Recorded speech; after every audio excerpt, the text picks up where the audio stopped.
San Quentin State Prison, one of California's oldest and most notorious correctional facilities, has long been a power base for the Mexican Mafia. Over the decades, it has housed some of the gang's most dangerous and influential members, men who wielded control through violence, fear, and strict loyalty to the organization. Figures like Pegle Morgan and Rodulfo Cadena helped shape La M's brutal legacy from within its walls. These individuals orchestrated homicides, managed criminal enterprises, and enforced a deadly code that extended far beyond the prison yard. Due to the secretive and shifting nature of prison populations, specific lists are rarely made public. However, here are some of the most dangerous members known to have been housed at San Quentin. Number 7. Alfred Cado. Sandival, a Mexican Mafia soldier in the shadows. Alfred Cado Sandival is a veteran member of the Mexican Mafia, La M, one of the most feared prison gangs in the United States. While not as publicly known as figures like Pegle Morgan or Rene Boxer Enriquez, Sandival has long been considered a committed and dangerous operative within the organization.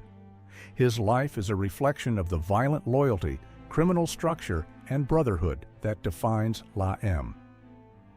Sandival was raised in the gang-dominated streets of Southern California, an area where young Latinos were frequently drawn into street gangs and criminal activity.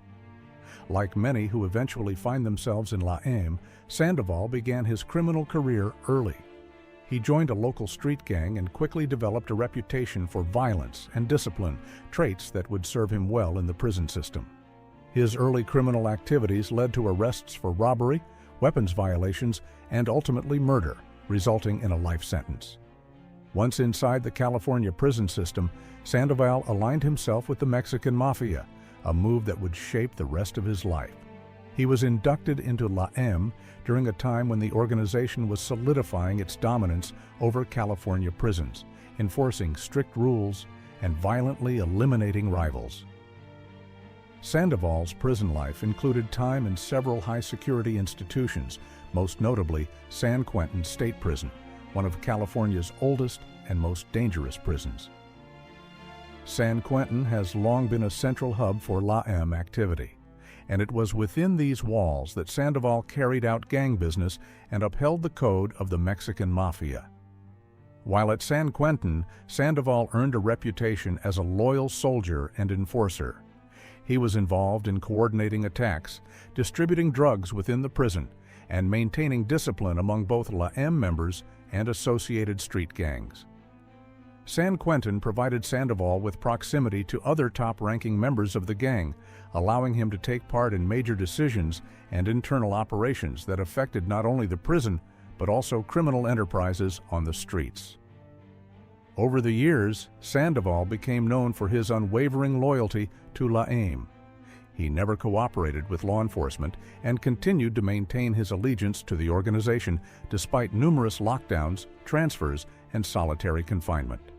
His reputation earned him respect among other inmates, as well as fear from rivals and correctional staff. Unlike some former Mexican Mafia members who later turned informants or chose to publicly tell their stories, Sandival has remained mostly silent, continuing to live by La M's rigid code of secrecy. However, his name has appeared in court documents and investigative reports over the years, confirming his long-standing role as a committed member of the gang. Alfred Cado Sandival's time at San Quentin stands as a significant part of his criminal career. It was there that he carried out some of his most influential work for La M, helping the gang maintain control in one of the toughest prison environments in the country. His life is emblematic of the path taken by many who rise through the ranks of La M, marked by violence, loyalty, and a code that rarely allows for escape. Number 6. Rammon Mundo Mendoza, the Mexican Mafia's enforcer turned informant. Rammon Mundo Mendoza lived a life that reflects the rise, power, and eventual fracturing of the Mexican Mafia, La M.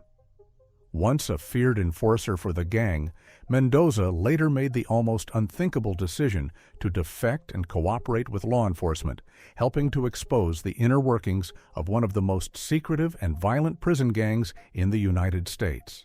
Mendoza was born and raised in East Los Angeles, in an environment marked by crime, poverty, and the strong presence of Latino street gangs. He joined the Barrio Nuevo Estrada (VNE) gang as a teenager, quickly gaining a reputation for his toughness, intelligence, and loyalty. Like many young men from East LA during the 1960s and 1970s, his criminal activity led to incarceration, where he was introduced to the Mexican Mafia. Mendoza's abilities did not go unnoticed by La M members. He was recruited and eventually inducted into the gang, earning the name Mundo, which means world in Spanish.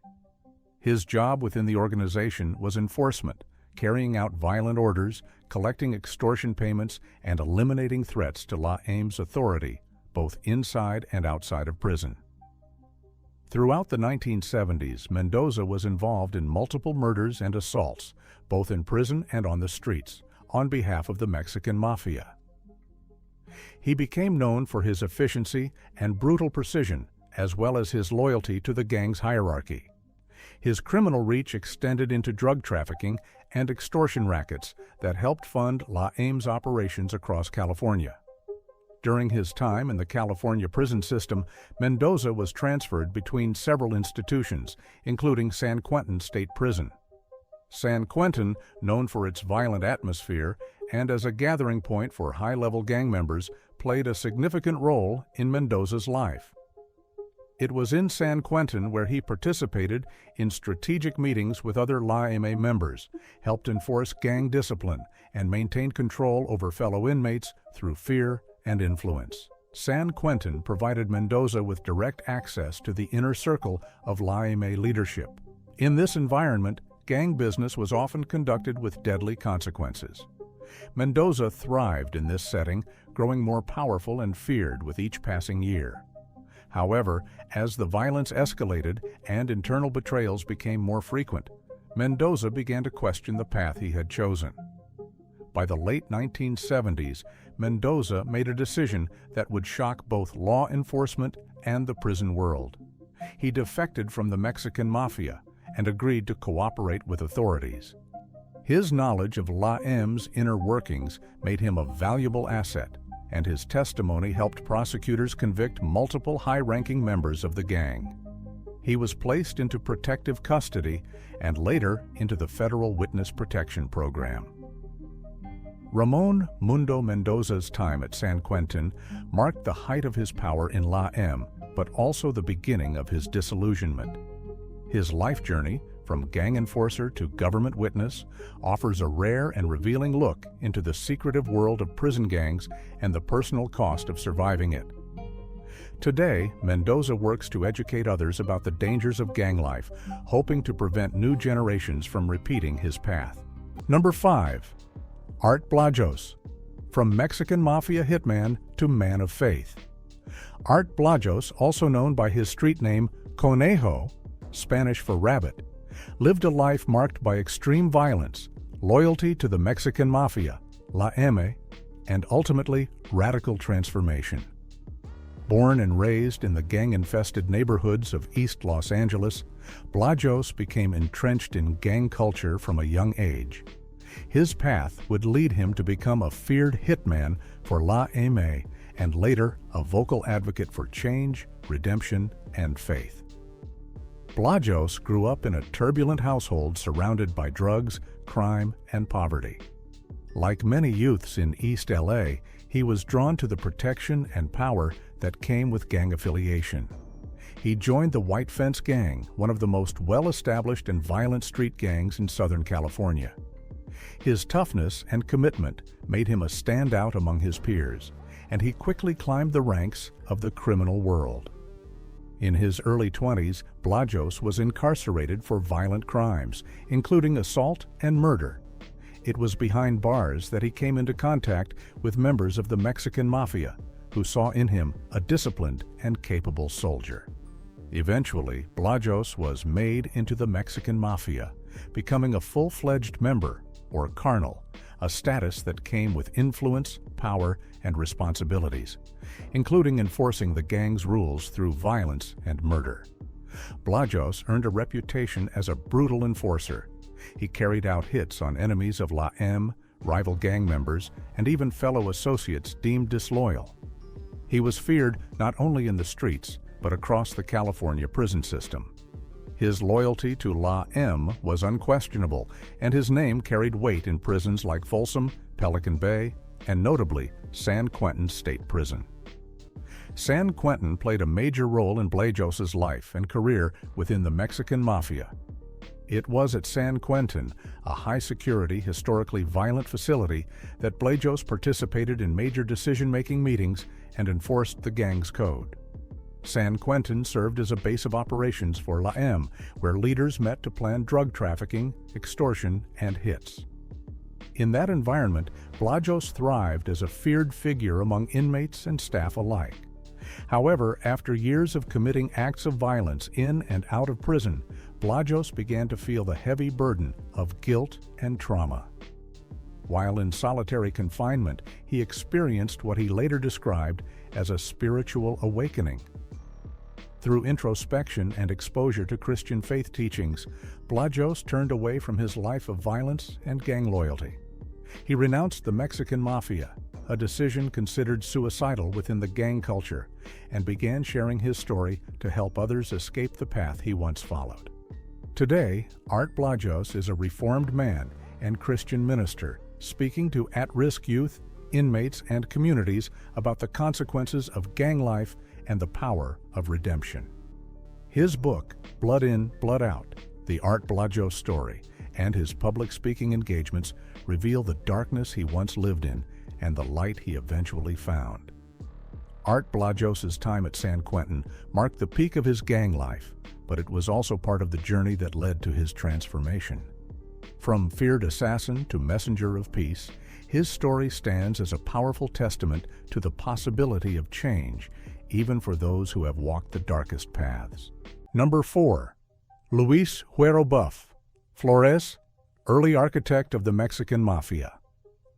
Luis Herrobuff Flores was one of the earliest and most influential members of the Mexican Mafia, La M, a powerful prison gang that emerged in California in the late 1950s. As a founding figure, Flores played a critical role in shaping the organization's violent culture, internal structure, and expansion both inside and outside the prison system. His life was defined by his loyalty to La M and his contribution to building one of the most feared criminal organizations in the United States. Flores earned the nickname Herrobuff due to his light complexion. Huero is slang for someone with fair skin, and his muscular physique. He was raised in East Los Angeles, a breeding ground for street gangs and racial tensions. Flores was a member of the White Fence Gang, one of the oldest and most notorious Mexican-American street gangs in the area. His involvement in gang activity during his teenage years led to multiple arrests and eventually a prison sentence for violent offenses. It was during his incarceration at the Dual Vocational Institution, DVI, in Tracy, California, in the late 1950s that Flores became one of the original founders of the Mexican Mafia. Alongside Rodulfo, Cheyenne, Cadena, and Joe Pegle Morgan, Flores envisioned an organization that could unify Mexican-American inmates to provide protection, consolidate power, and dominate the prison black market. Their goal was to eliminate racial abuse and rival gangs while creating a structure that would command respect and fear across California's prison system. Luis Flores was instrumental in establishing the core values of La M, including discipline, loyalty, and violence as a means of control. He advocated for a militarized structure that allowed members to operate like a mafia, giving orders to subordinates and executing punishment for disobedience or betrayal. Flores was known for his charisma and leadership, often acting as a recruiter and enforcer during the gang's formative years. Flores spent time at several California state prisons, including San Quentin. San Quentin played a significant role in La M's early growth, serving as a central hub where high-ranking members met, made decisions, and coordinated activities across the state. At San Quentin, Flores continued to lead and influence younger recruits, helped organize drug trafficking operations, and took part in internal gang politics that determined the fate of other inmates. His time at San Quentin solidified his reputation as one of the gang's most dedicated and influential members. Flores was involved in enforcing La M's dominance through targeted attacks and killings of rival gang members and those who violated the gang's code. Luis Herrobuff. Flores's life was cut short when he was murdered in prison, likely the result of internal conflicts or strategic power shifts within La M. His death marked the end of one of La M's original architects, but his legacy lived on through the organization he helped build. Flores's influence at San Quentin and beyond helped transform the Mexican Mafia from a loose alliance into a feared and enduring criminal empire. Number 3. René Boxer. Enriquez, from Mexican Mafia hitman to government witness. René Boxer Enriquez was once one of the most feared and respected members of the Mexican Mafia, known as La M, an organization that controls much of the criminal activity within California's prison system and Latino street gangs. Born in 1962 in Montebello, California, Enriquez grew up in East Los Angeles, an area saturated with gang violence, drugs, and poverty. By his teenage years, he was already heavily involved in the gang lifestyle, joining the White Fence Street Gang, a longtime breeding ground for La M recruits. In his early 20s, Enriquez's criminal career escalated. He committed armed robberies, assaults, and ultimately murder. His reputation as a ruthless and efficient gang member caught the attention of Mexican Mafia leaders. He was inducted into La M in the late 1980s while serving time in the California prison system. As a full-fledged member, or carnal, Enriquez was given authority to carry out high-level gang operations, including enforcing discipline, managing drug trafficking networks, and eliminating rivals. Enriquez became known for his cold-blooded violence and intelligence. He was directly involved in multiple murders, including the assassination of a fellow gang member who had violated La M's rules. His ability to carry out killings on behalf of the organization without hesitation made him a valuable enforcer. He rose quickly within the ranks and became one of the gang's most active shot callers during the 1990s. During his time in the California prison system, Enriquez was transferred to various facilities, including San Quentin State Prison.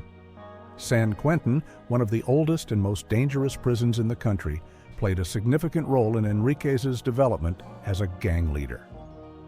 At San Quentin, he participated in high-level meetings with other La M members, coordinated extortion and drug operations, and helped enforce gang orders across prison yards.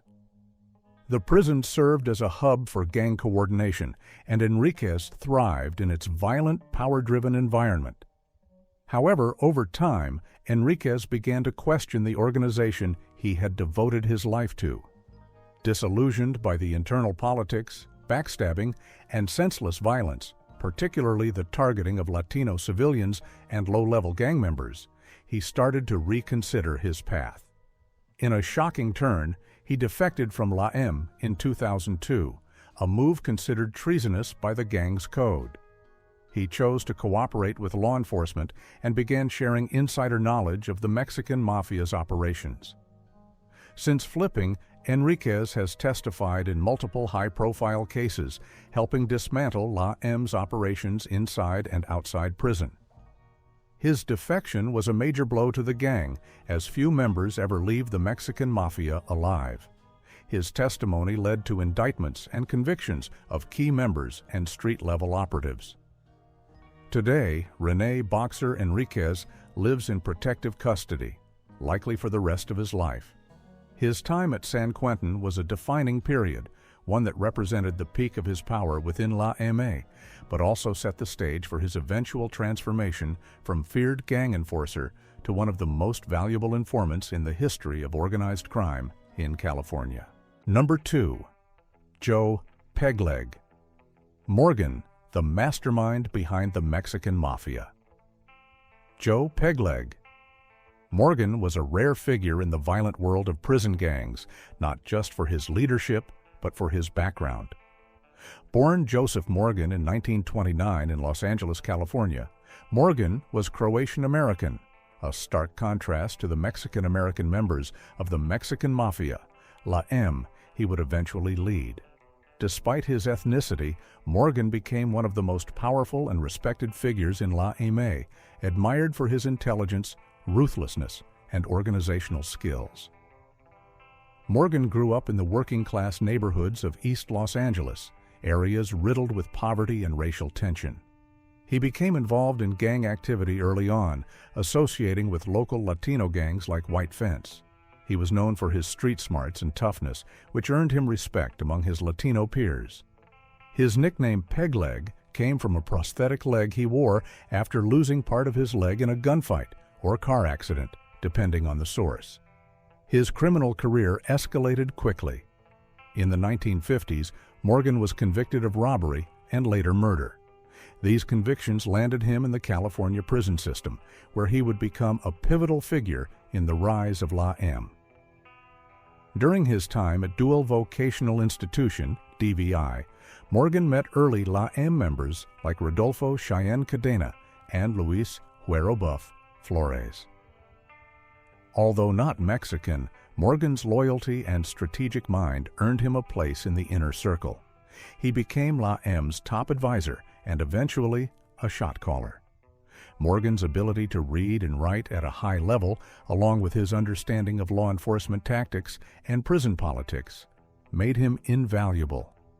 He orchestrated drug trafficking networks inside and outside prison, using his connections to control heroin and methamphetamine distribution throughout Southern California. He also helped expand La M's power into the streets, bridging the gap between prison and outside gang activity. Joe Morgan spent time in various California prisons throughout his life, including San Quentin State Prison. San Quentin was known as a battleground for prison gangs, and Morgan's time there further solidified his reputation. At San Quentin, Morgan coordinated gang activities, maintained discipline among members, and managed relationships with other powerful gangs like the Aryan Brotherhood and the Black Guerrilla family. Unlike many La M members, Morgan preferred to operate from the shadows, using others to enforce his orders, while he focused on logistics and long-term strategy. His influence extended beyond prison walls, reaching street gangs in Los Angeles and controlling criminal enterprises that generated millions of dollars. Despite multiple parole attempts, Morgan spent most of his life behind bars. In 1991, he was indicted on federal racketeering charges. He died of liver cancer on November 9, 1993, at Quentin State Prison. Joe Pegleg Morgan remains a legendary figure in the history of the Mexican Mafia. His time at San Quentin was a key chapter in his rise to power, a place where he cemented his role as the brains behind one of the most feared criminal organizations in American history. Number 1. Rodulfo Cheyenne. Cadena, the rise and fall of a Mexican Mafia legend. Rodulfo Cheyenne Cadena was a founding member of the Mexican Mafia, one of the most powerful and violent prison gangs in the United States. Born in 1943 in San Antonio, Texas, and raised in the barrios of Los Angeles, Cadena grew up in a tough environment riddled with poverty, street violence, and gang activity. His early involvement in crime began with street gangs like Barrio Viejo and led to a series of escalating offenses. By his late teens, he was convicted of murder and sentenced to prison, marking the beginning of his transformation from a local street tough to a major player in the prison underworld. Cadena was sent to Dual Vocational Institution, DVI, at Tracy, California, where he met Joe Pegleg Morgan, a Croatian-American who would become a strategic architect of the Mexican Mafia. Alongside Morgan and others, Cadena co-founded La M in the late 1950s. Their goal was to unify incarcerated Mexican Americans and gain power within California's prison system. the gang quickly grew into a sophisticated and brutal organization that controlled drug trafficking, extortion, and contract killings behind bars. Cadena earned a reputation for intelligence, charisma, and lethal efficiency. He was a natural leader, capable of organizing others and enforcing discipline within the gang. However, his ambitions extended beyond violence. In the early 1970s, Cadena envisioned uniting various Latino prison factions, including the Mexican Mafia and the Nuestra Familia, a rival organization composed mainly of Northern California inmates.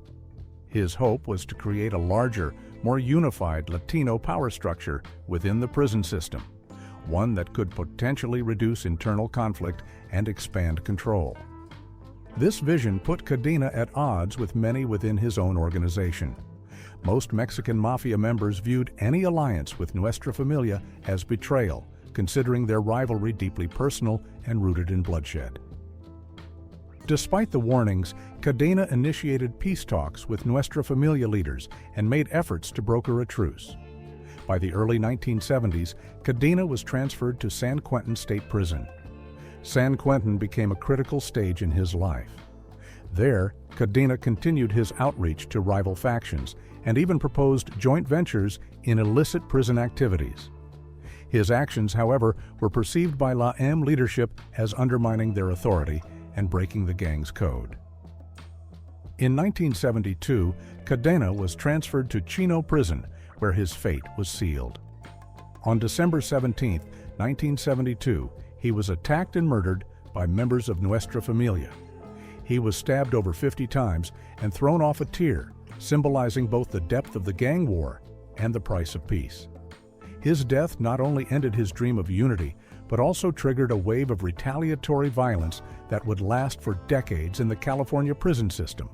Rodulfo Cheyenne Cadena remains a controversial figure, a visionary to some, a traitor to others, and a symbol of both the power and tragedy of gang life behind bars. His time at San Quentin was brief but pivotal, marking the height of his ambition and the beginning of his downfall.